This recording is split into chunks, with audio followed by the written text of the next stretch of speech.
चिरागों के सफर में दबदबा हो आंधियों का, चिरागों के सफर में दबदबा हो आंधियों का, तो फिर अंजाम जुल्मत के सिवा कुछ भी नहीं होगा।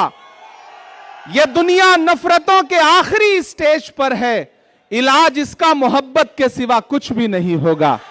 यह लड़ाई बहुत बड़ी लड़ाई है।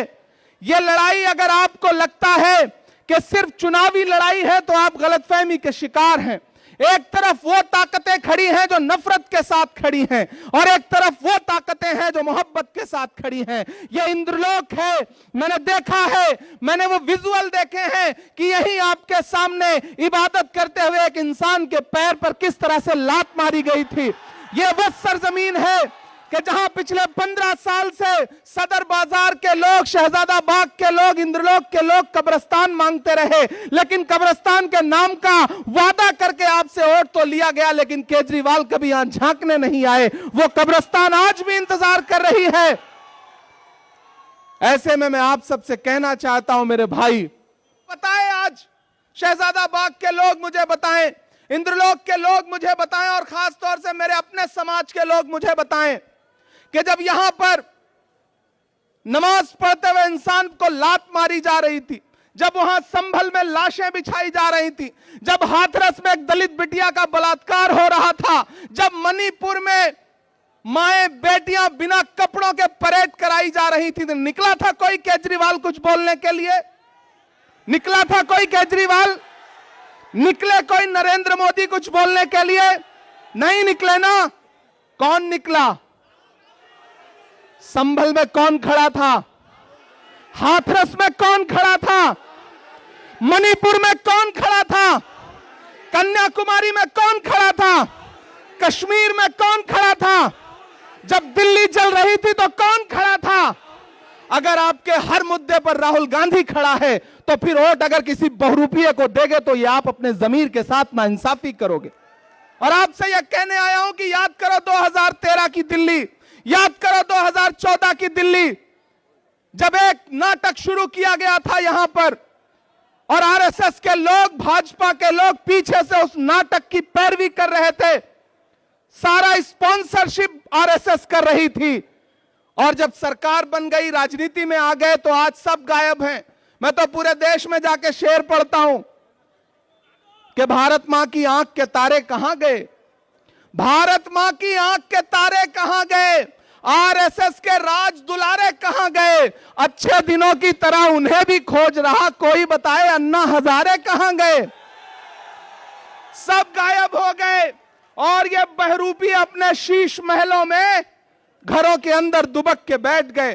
केजरीवाल जी आएंगे आपके बीच में प्रचार करने तो उनसे पूछना कि जब दिल्ली जल रही थी तब क्यों नहीं आए हमारे बीच में, आज सुरक्षा लेकर के हमारे बीच में आ रहे हो।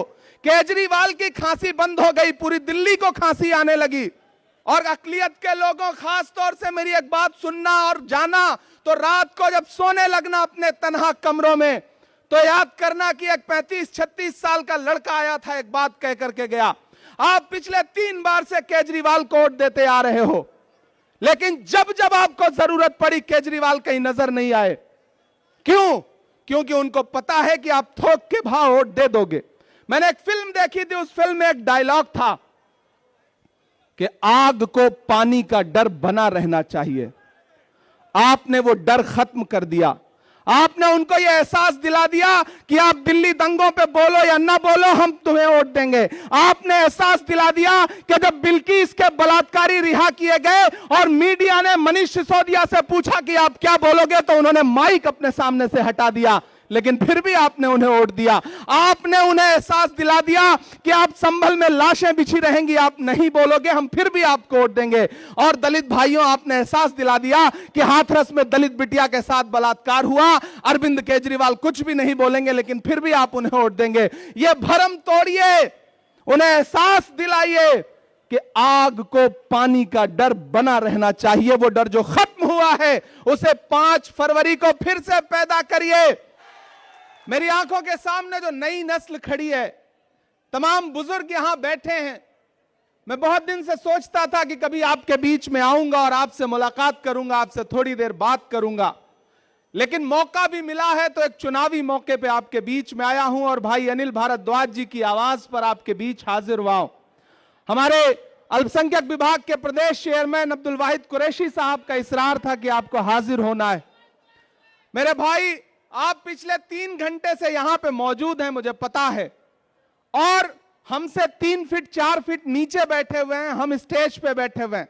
लेकिन मैं स्टेज के साथियों से भी कहना चाहता हूं कि ये जो 3 फीट 3.5 फीट 4 फीट नीचे बैठे हैं, असल में इनके होने से सारी रौनक है। ये हैं तो हम हैं, ये है तो हमारा कार्यक्रम है। मैं आपके संघर्ष को सलाम करता हूं कि आप पिछले 3 घंटे से मोहब्बत के उस मसीहा का इंतजार करते रहे जिसका नाम राहुल गांधी है। मैं उनका सिपाही बनकर के आपके बीच में आया हूं और आपसे यह कहना चाहता हूं कि 5 तारीख को आपको अपने घरों से बाहर निकलना है। न सिर्फ सदर बाजार के मुस्तकबिल का फैसला करना है, बल्कि दिल्ली के भी मुस्तकबिल का फैसला करना है। यह लड़ाई बहुत बड़ी लड़ाई है। यह लड़ाई अगर आपको लगता है कि सिर्फ चुनावी लड़ाई है तो आप गलतफहमी के शिकार हैं। एक तरफ वो ताकतें खड़ी हैं जो नफरत के साथ खड़ी हैं और एक तरफ वो ताकतें हैं जो मोहब्बत के साथ खड़ी हैं। ये इंद्रलोक है। मैंने देखा है, मैंने वो विजुअल देखे हैं कि यही आपके सामने इबादत करते हुए एक इंसान के पैर पर किस तरह से लात मारी गई थी। ये वो सरजमीन है कि जहां पिछले 15 साल से सदर बाजार के लोग, शहजादा बाग के लोग, इंद्रलोक के लोग कब्रिस्तान मांगते रहे, लेकिन कब्रिस्तान के नाम का वादा करके आपसे वोट तो लिया गया, लेकिन केजरीवाल कभी यहां झांकने नहीं आए। वो कब्रिस्तान आज भी इंतजार कर रही है। ऐसे में मैं आप सबसे कहना चाहता हूं मेरे भाई कि एक तरफ नफरत खड़ी है, एक तरफ झूठे लोग खड़े हैं, एक तरफ नरेंद्र मोदी खड़े हैं और उनका छोटा रिचार्ज खड़ा है, और एक तरफ कौन खड़ा है? राहुल गांधी। इस देश में आने वाली सदियों में जब भी नफरत और मोहब्बत को तराजुओं पे तौला जाएगा तो यह कहा जाएगा कि जब पूरे मुल्क में नफरत उफान पर थी तो एक शख्स दिल्ली में खड़ा हुआ और उसने कहा कि मैं कन्याकुमारी से कश्मीर तक चलूंगा 4000 किलोमीटर, अपने पैर के छालों की परवाह नहीं करूंगा। मैं चला हूं राहुल गांधी के साथ, मैंने देखे हैं उनके पांव के छाले। जब मैं उनके साथ चलता था तो मुझसे मीडिया के साथी कहते थे कि इमरान साहब आप तो शायर हैं, आप राहुल गांधी के कंधे से कंधा मिलाकर चल रहे हैं, क्या कहेंगे? तब मैं उनसे कहता था कि जो हर जालिम से टकराएगी वो आंधी बनाऊंगा, जो हर जालिम से टकराएगी वो आंधी बनाऊंगा। नए अंग्रेज आए हैं, नया गांधी बनाऊंगा।